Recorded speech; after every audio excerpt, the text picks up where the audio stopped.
In today's video on trigonometry, we will learn about what is trigonometry, why we should use trigonometry, then followed by formulae of trigonometry. Before starting trigonometry, we all know about triangles. As we have studied in earlier classes, more specifically right angle triangles.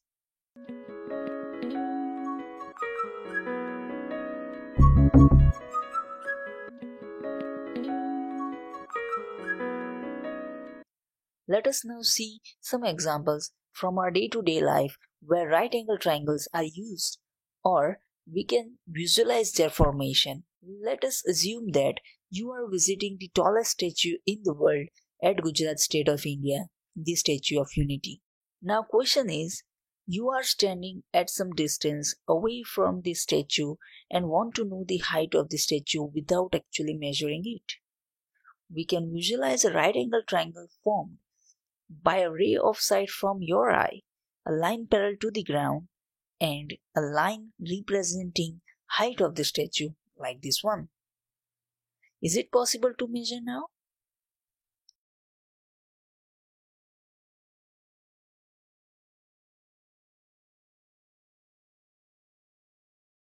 Let us consider another example.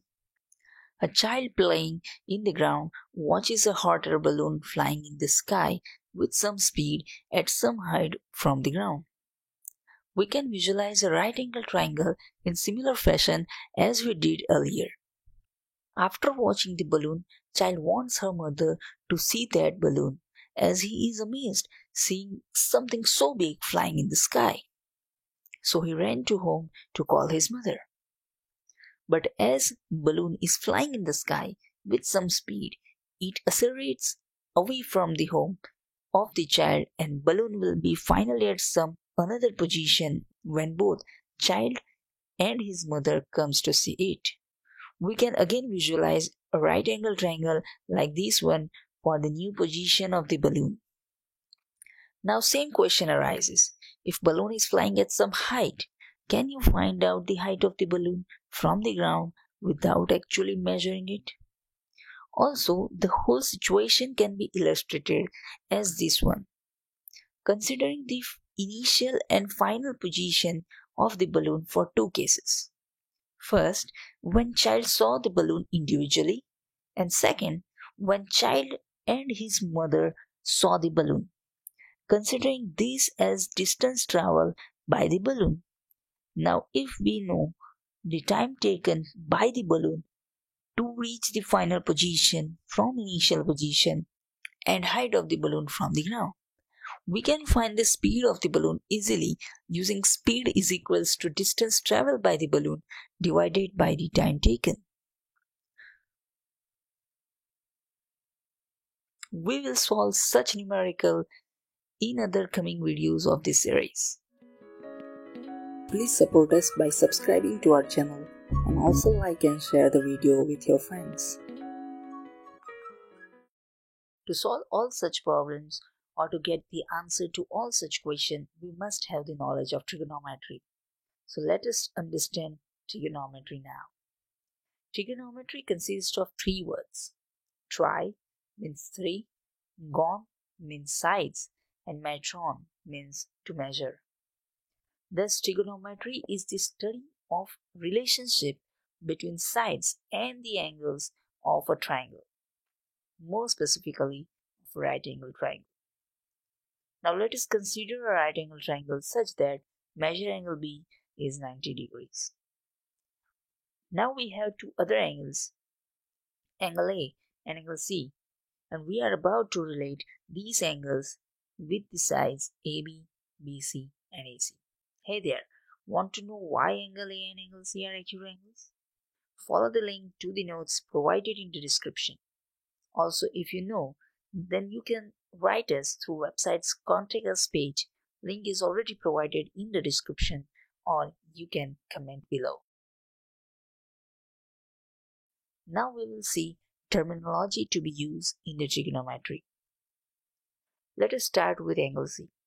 We can say that side AB is the opposite side to angle C, while BC is the adjacent side to angle C. Also, we have AC as the hypotenuse. Remember that hypotenuse is the longest side of a right angle triangle. Want to know why hypotenuse is the longest side? Comment below. We can note this for angle C, that side AB is the opposite side to angle C, side BC is the adjacent side to angle C, and side AC is the hypotenuse. Whereas for angle A, what will be the terminology? Will it get changed? And the answer is yes. Terminology for trigonometry changes with respect to angles, and you should know that.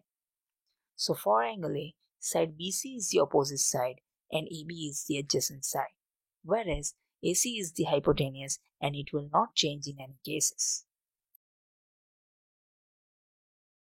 Now let me introduce you to different trigonometric ratios with their abbreviations as follows.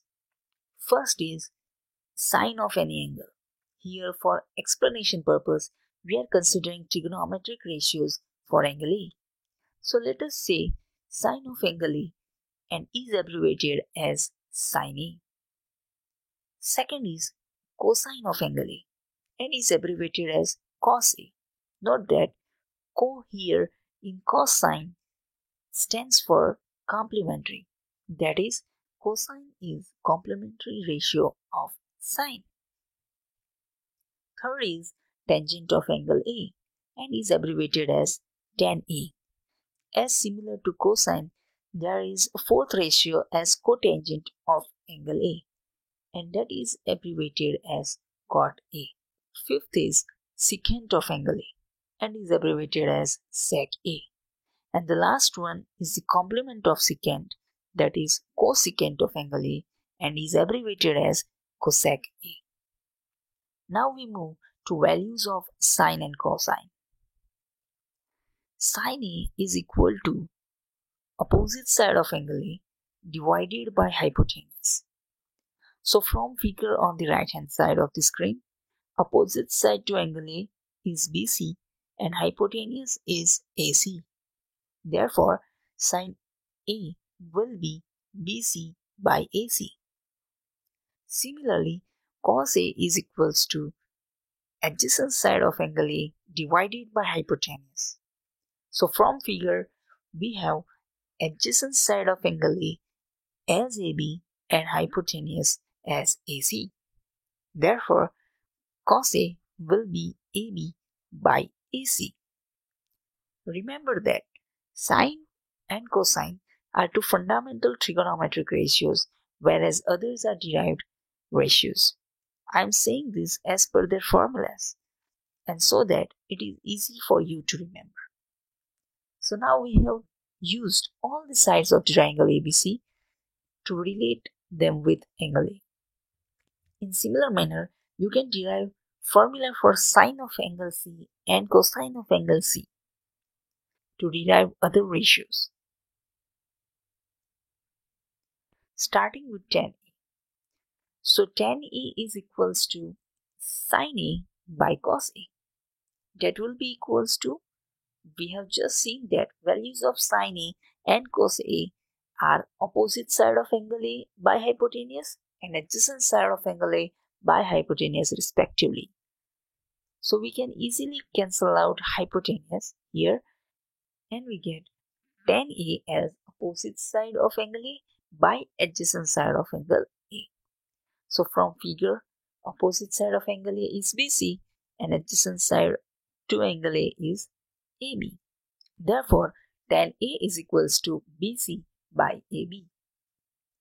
Now cot A is equals to cos A by sin A. Or we can say that cot A is the reciprocal of tan A. As we have done for tan A, we get cot A as adjacent side of angle A by opposite side of angle A. Therefore, cot A is equals to AB by BC. Moving to sec A. We have sec A as the reciprocal of cos A. Putting values of cos A, we get sec A as hypotenuse by adjacent side of angle A. Therefore, from figure, sec A is equals to AC by AB. Lastly, cosec A is the reciprocal of sin A. Putting the values of sin A, we get cosec A as hypotenuse by opposite side of angle A. Therefore, cosec A is equals to AC by BC. Okay, so now you all know about the basics of trigonometry. Let me give you a little tip for remembering this formula now. See, we have mainly sine and cos as fundamental trigonometric ratios. If you know their formulae, you can easily derive others, as because tan is the ratio of sine and cos, and cot is the reciprocal of tan. Similarly, sec is the reciprocal of cos, and cosec is the reciprocal of sine. So, you have to move up to sine, cos, and tan, and then move back doing reciprocal of these ratios to get the values of cot, sec, and cosec. Hope this makes sense to you, and you can also find this tip in the notes on the Education Lessons website. Link of the same can be found in the description. Also, if you like this video, give a thumbs up and don't forget to subscribe the channel if you have not done yet. Also, we request you all to share videos of EL to as many as possible to support us.